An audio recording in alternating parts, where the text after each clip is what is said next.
Vegla është quajtur balancues që duhet të garantonte barazi, në praktik u kthye në mekanizëm me boshllëqe të mëdha juridike që lejoj manipulime, interpretime dhe punësime të motivuara nga interesat të ngushta partijake.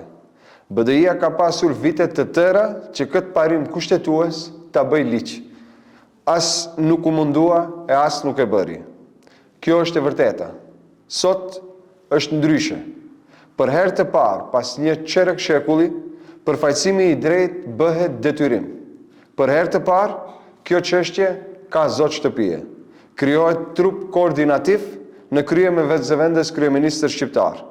Kjo do të thotë se nuk ka më ikje nga përgjegjësia, nuk ka më arsyetime, tani ka adresë dhe ka llogari.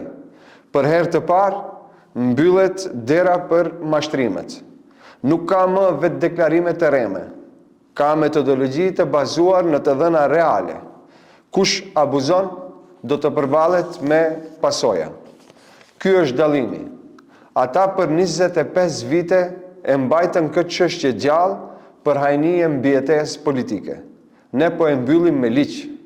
Ata e lanë pa adresë, ne po i japim adresë. Pas një çerek shekulli, shqiptarët nuk kanë më nevojë për vegla, kanë ligj.